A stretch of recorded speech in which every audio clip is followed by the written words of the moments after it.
Ladies and gentlemen, welcome to MTG Traders. My name is Taryn, and this is Green White Cats updated for Core Set 2019.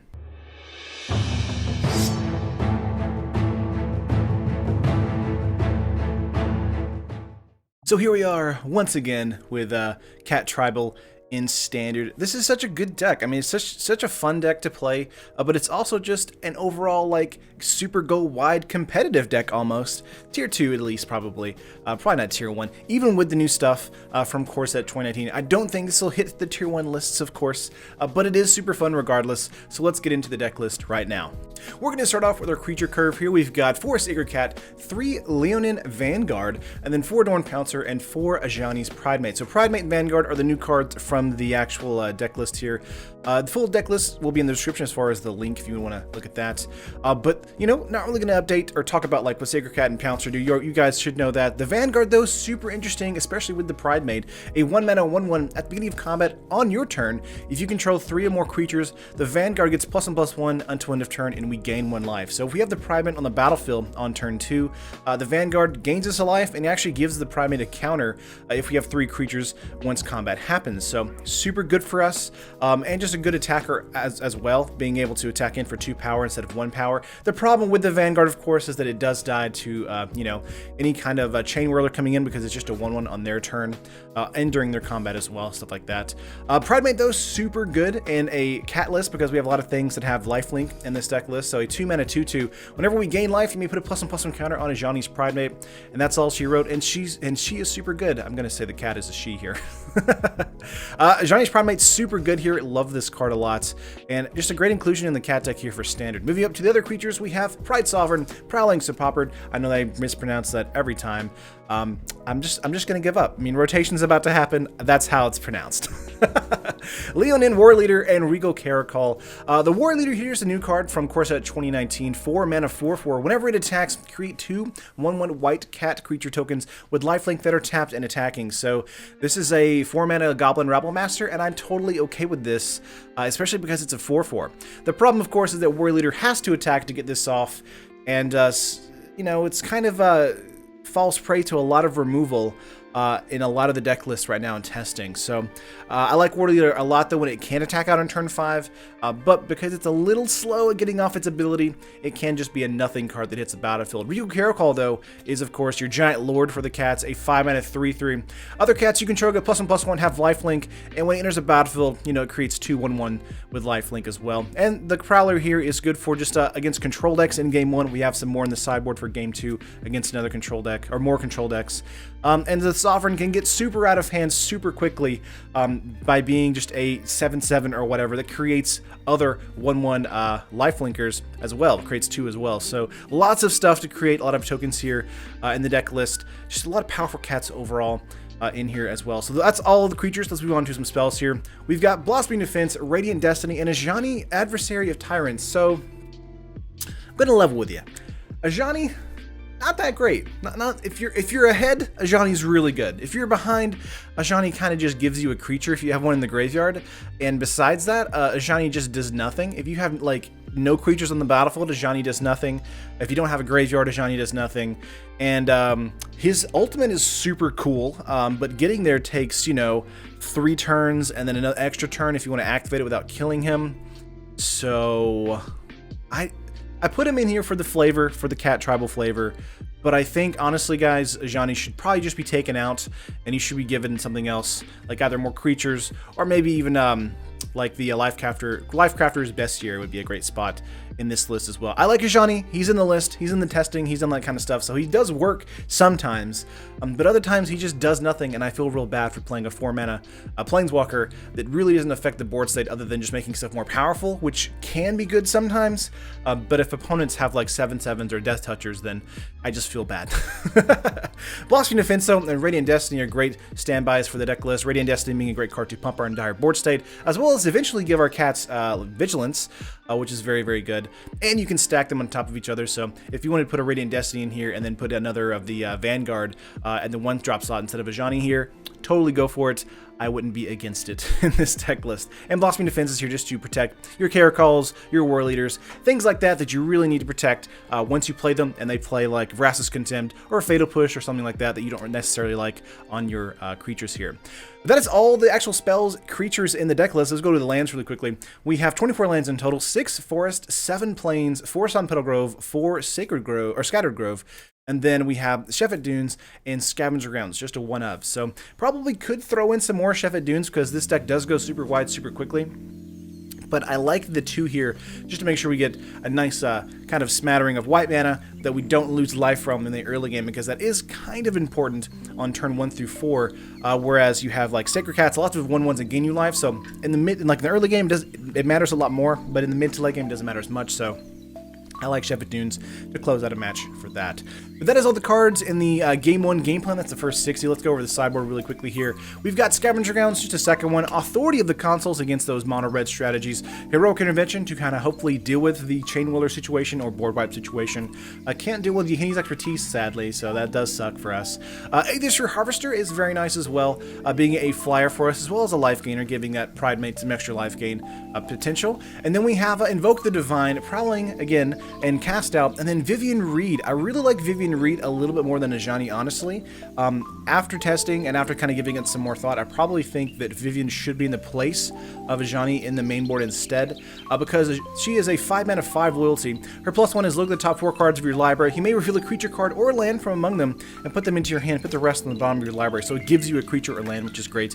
-3, destroy target artifact, enchantment, or a creature with flying, so it can kill a Glorybringer or Kindling Finks, that kind of thing. And -8 is, of course, you get an emblem with creatures you control, get +2/+2, and have vigilance, trample, and indestructible. So still a super kind of okay emblem, but then +1 and -3 are infinitely better than Ajani. It's just that Ajani was in the deck list because of flavor reasons. But I do love Vivian here for replacing Ajani in the main list and kind of maybe putting 2 in there and then maybe putting Ajani in the sideboard if you want to, if you even want to put him in the full 75 at all. But that is the full 75, folks. Let's move on to the actual layout here and show you the full deck list. If you want to build this on MTGO, if you want to buy this from MTGO traders, it's coming to you about 33 tickets, which is not bad at all. And if you want to build this in paper, it's coming to about 133 bucks.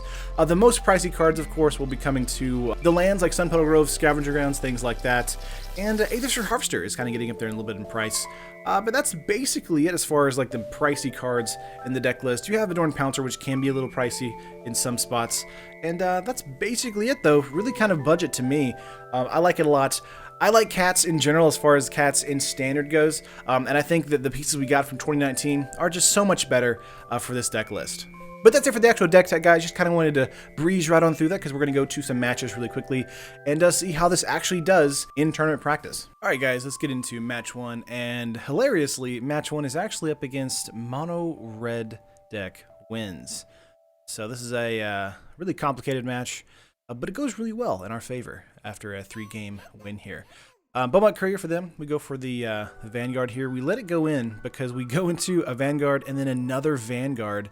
So we actually gain 3 life and have 3 2/2s on the battlefield here. So super good on turn 2. Really powerful, especially against the mono red deck wins here. But they do eventually, I think we block here. Yeah, we block the Courier, making sure that they don't get any card advantage from that. They play a Pyromancer. We just play another creature, Pride Sovereign, gain some more life, and get in for 4 points of damage here. And we have a block there with the Pyromancer, getting in for 2 dark, knocking him down to 16. Ajani in our hand here is okay, but not great, especially because they keep destroying our creatures. So we go for Ajani here. Probably should have went -2 here to grab a creature from the graveyard, but instead we go with a counter on the Vanguard here to make it more powerful for the attack. But because this is a red deck wins deck, you know they got burned, and make that unblockable. And then hit Ajani, and then of course shock to the Vanguard there. We draw into land, which is the exact opposite thing we need, so we have to grab a Vanguard from the graveyard there and make Ajani 1 counter, or 1 loyalty counter. And not looking too great in this particular moment. They have a on-crop Crasher there, making our Vanguard unable to block, I believe, or is it just attack out? It's just attack out there. We draw into another land, And that's basically all she wrote as far as how the first game goes with... There we go, yep, Radiant Destiny there for us. We try to get into that a little bit, but they kill our creature, so we're kind of out of gas here. So I just like, you know what, let's go into game 2 and see what we can do in game 2. Game 2 here, we take out Ajani because it does nothing for us. We bring in Authority of the Consoles and just snap, hit, submit. Probably could have brought in something else.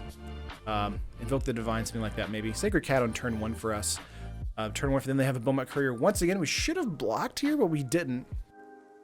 So let's go for a turn 2 Pridemate. This is the reason we didn't block, actually. Getting in for 1 point, making our Pridemate a 3/3.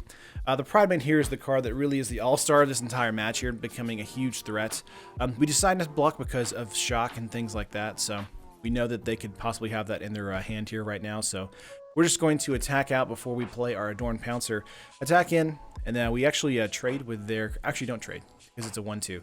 We still gain some life here, and the Pridemate gets a counter, and then we play the Adorned Pouncer, which is a 1/1 double striker, so... Could have reanimated the Sacred Cat there. I'm not sure why I didn't do that. Chain Whirler there, killing our creature. And then we have the War Leader play here this turn. And then Adorned Pouncer and Sacred Cat are in our graveyard, so we can actually reanimate them later. So both cards on our field right now, super good.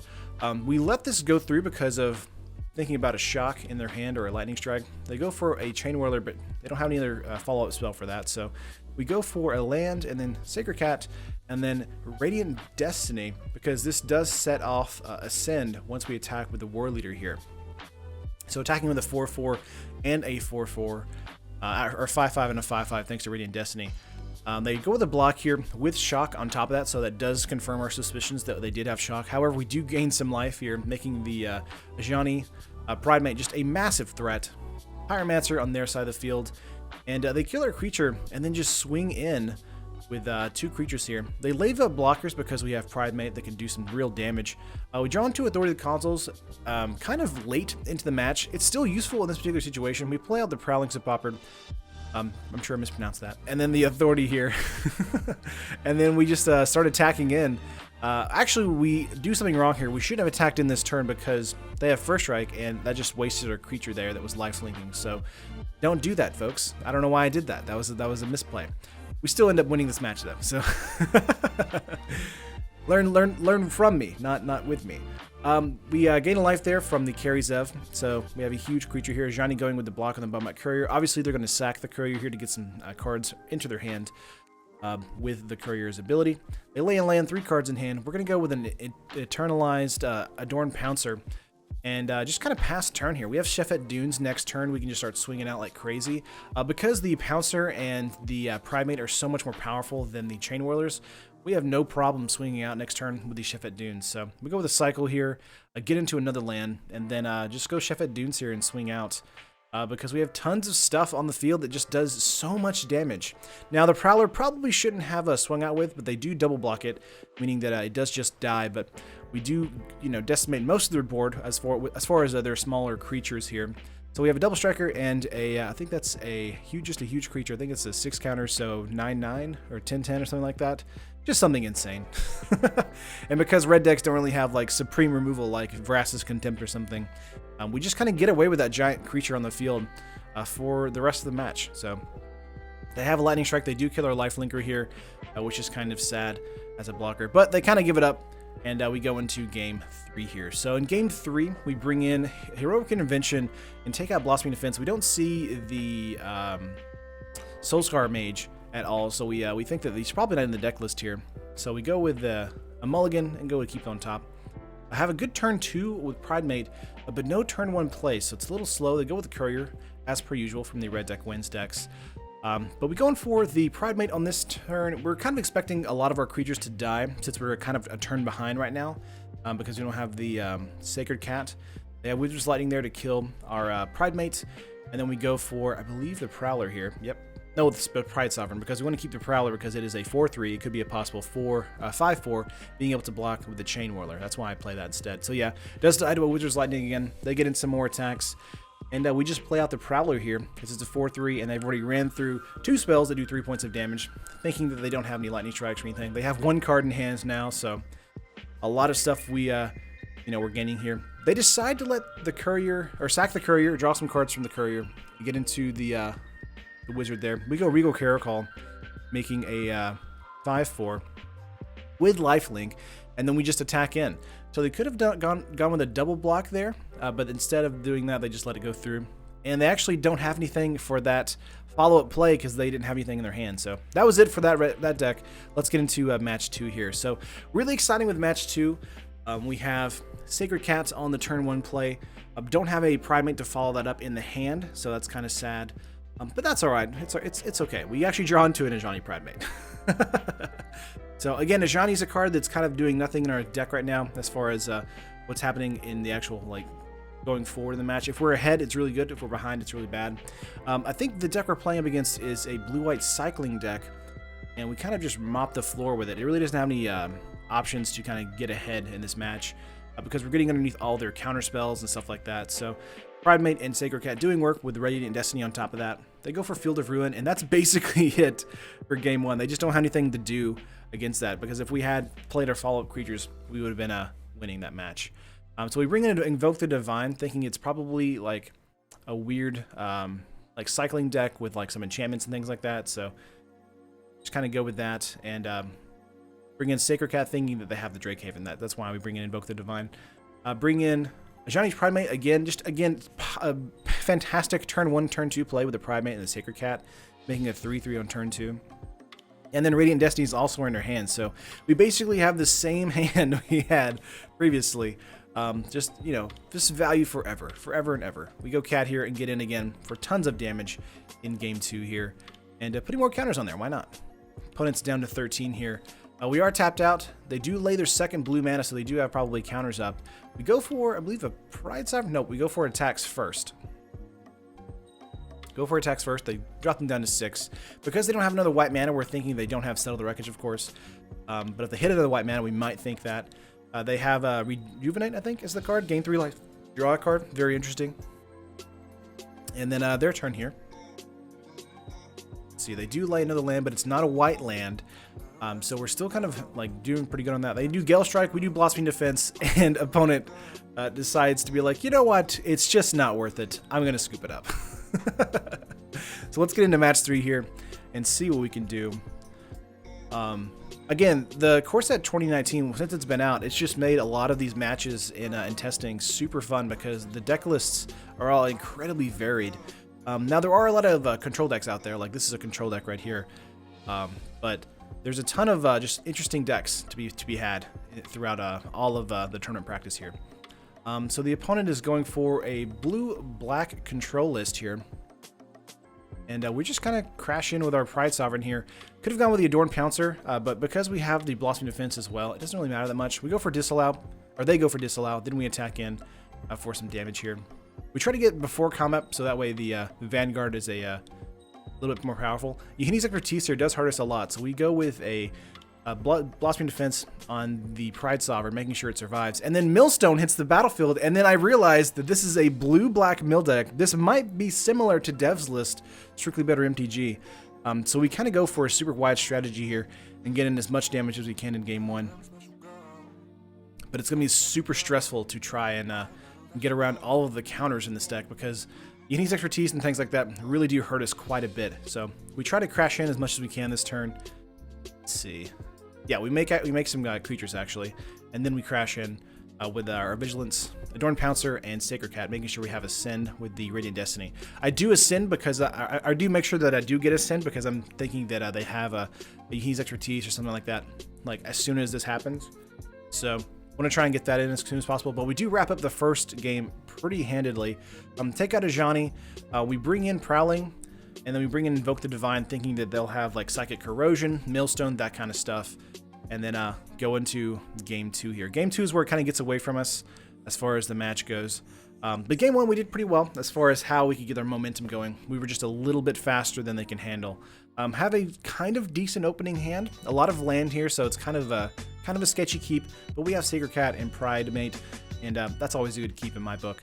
Search for Azcanta is the card that ultimately dues us in here in this match. And it's because we have Invoked the Divine in our hand, and I use it on Psychic Corrosion, you'll see. Fatal Push to the Pridemate, so that's to be expected. I wish we had a Fatal or a Blossoming Defense in our opening hand. That would have been great. Getting into a Prowler here would be great, as well as a Radiant Destiny. Just a lot of good stuff here. We're going to go for an attack first to make sure we get some damage in. Going to 23, they're down to 17. Then go Prowler, and then just pass the turn. Yeah, they have Vraska's Content for the Prowler there. We do gain 2 life as well. If their dead lands past turn, we go for Regal Caracol. We're trying to get out the all of the counters from their deck. So disallow. They're down to 1 card in their hand here. Search for Azcanta once again. Throwing away a Fetid Pools, and they draw into a Psychic Corrosion. So this is the point where in the match where I can go, Giant's Pridemate, and then go Invoke the Divine on Psychic Corrosion or Search for Azcanta. Search for Azcanta should always be your pick here, guys. Never pick Psychic Corrosion. I'm not sure why I thought that Psychic Corrosion would be more of a threat, but Search for Azcanta is a much bigger threat because it gives them longevity throughout the entire match. So I picked Psychic Corrosion here, thinking that they may have some good card draw mechanics going on in their deck list. Mistake. Don't do that. So they do go with a Fatal Push with a Pridemate there. We have Radiant Destiny here named Cat, and then just get out our other 2 cats. And we have, embalmed cats on the battlefield, so if they do go for a Yahini's Expertise or something, we can get them back from the graveyard. But they do have a Scavenger Grounds on their side of the field, and that is something that comes in handy later. They go with a Flipped Search here, turning into Azcanta, and then they go Yahini, and then just sacrifice the Scavenger Grounds, and then just exiling all of our creatures. We top deck a creature, which is nice, but opponent lays a land and passes. We just attack in here, top deck another creature, which is pretty decent. But yeah, they go for Azcanta here. Grab Yahini's Expertise off the top, and then just Yahini's Expertise. And I'm feeling real bad at this moment. We have Radiant Destiny off the top here. Because we're top decking, an opponent has the Azcanta on their side of the battlefield. It really is very bad for us because then they get into a Patient Rebuilding with the Azcanta here. And then what Patient Rebuilding does is it throws 3 cards on off the top of our deck into the graveyard. And if one of them is a land or any of them are a land, they draw a card for each land pitched. So they grabbed 2 cards off the top there from themselves. So the Dorn Pouncer goes to the graveyard there from that disallow. And another Azcanta. At this point in the match, it's good enough to just scoop because they have Psychic Corrosion and Patient Rebuilding, and that's exactly what I do. And let's get into game 3 here. Bringing in Cast Out, bringing in another Sacred Cat there.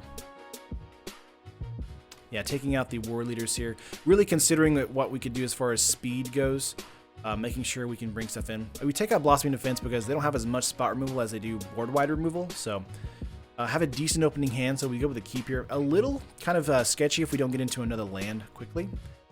But a turn 1 Sacred Cat into a turn 2 Pridemate is great. Very aggressive. And that's exactly what we want to do against a control strategy, and it kind of works out to our favor here. They go with the tap land. We have a Pridemate off the top, which is awesome, which means that they do kill the first Pridemate. We have a second to follow that up. So we go with the land here, and then go pass. We don't hit another land just yet, but that's fine. We go in the attack here, and don't play the Pridemate, keeping up the Blossoming Defense, thinking they may have a Fatal Push or Cast Down or something to kill the Pridemate. So we hold Blossoming Defense in our hand the entire turn here. 3 cards, or 3 lands for them, so I'm thinking they have a Disallow or something like that in their hand. So we go with the Pridemate here, kind of instigating a Disallow or a counterspell of some sort. They have a Disallow, of course. We get in for some more damage here, just kind of pinging them away down to 10 here. We'll be able to do even more damage the following turn. It'll be, I think, 6 damage, dropping them down to 4. They do have Fatal Push. We go for Blossoming Defense on the protection of the Pridemate here. And then we just kind of pass. They have 3 mana up still, so we could go for Radiant Destiny here. We could also go for Pride Sovereign, but we just attack out, kind of bluffing Blossoming Defense again. Getting in more damage, drop them down to 4, and then playing out a Pride Sovereign, saying, hey, we have more stuff. They have an Essence Scatter. And then they lay a land here. I believe they have, let's see, 4 lands for a Pull from Tomorrow. 1 land looking for a Fatal Push. They do get it. They do kill the Sacred Cat. We have a War Leader and then attack in for Sacred Cat here. We finally hit our 4th land drop. And we could have played the Radiant Destiny there, getting them for 2, which means the following turn would have been lethal. But had they killed our Sacred Cat, it would have been probably too much. Opponent didn't get into any kind of removal, though, and gives us the GG. And that is it for match 3. That was such a fun deck list. I think that might have been Strictly Better's list, but regardless, Blue-Black Control Mill is super fun to play against. Let's get into match 4 here with Sacred Cat on turn 1. Didn't have a Pridemate in our opening hand. That's totally fine. We have a Vanguard in our opening hand as well. Let's get in for an attack first. This looks like blue-red, maybe Grixis control or something like that. We play into a Vanguard on the main phase 2. We do lose a life, but we do gain a life from the Sacred Cat attack, so not too terrible. Play out a land here. Nothing in her hand is decent at 3 mana. Everything is 4 mana and up, so really got to get that 4th mana down to play a Ajani. They are, let's see, Lightning Strike on the Vanguard there. 3 land drop. Go with the pass here. Looks like a weird control deck, so we're going to go with a Ajani here. And they have a negate for that Ajani, which is fine. We want to make sure that they get all their counters and that kind of stuff out of their hand as quickly as possible so we can grab into our creatures and heavy hitters in the mid to late game. 4th land drop, we go with the cast here on Regal Caracol, thinking that they're going to disallow it. They don't. It actually hits the battlefield, which is very nice.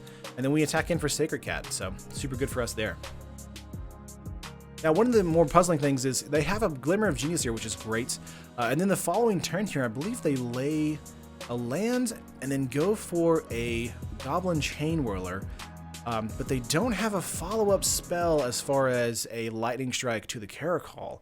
So that just happens. Then we go for a second Regal Caracol here and then attack in for a ton of damage. Very strange. I feel like they had Lightning Strike in their hand, or maybe they didn't. They just needed to play a blocker, thinking they could block the Caracol or something. But we drop them down to 4 here. Opponent, looking at our board state, they have Sweltering Suns off the top there, which really does hurt us quite a bit. Then Banefire. That's nice. And then we just top deck a Pride Sovereign and then animate the Sacred Cat and then pass turn, saying, you know, we do have lethal with both of our creatures here with Sheffet Dunes on the battlefield. They get into another Chain Whirler here, and we have a Primate off the top, which is not bad. And then just exert to make more tokens. So this is kind of the best thing about the Cat deck, is it can really bounce back from a Chain Whirler if they have multiples on the battlefield. So Fight with Fire on the Pride Sovereign there, really bad for us. But we just go for a Sheffet Dunes here and then just swing out like a madman, because that's definitely going to win us the match. Nice. Get into game 2 here. We take out Ajani, we bring in Heroic Intervention, we don't see any Soulscar Mages, we bring in Prowling here for against the control strategy, take out the Vanguards because they're not as useful in this particular strategy, have a terrible opening hand, and then opponent Salt Scoops. So that's how that happens. That's going to do for the video today, guys. Hope you did like it. Like the video if you like it, subscribe to the channel if you haven't already, and I will see you guys next time for another sweet brew, or another deck tech, of course.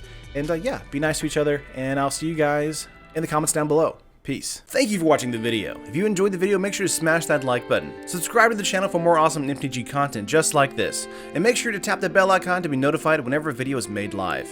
If you want to keep watching content, here are 2 more videos for you. This video and many others are sponsored by MTGO Traders and Cape Fear Games. Buy and sell digital singles to build your online collection today with MTGO Traders, and get your paper singles, accessories, and much more from Cape Fear Games. Whatever your Magic needs, both places have you covered.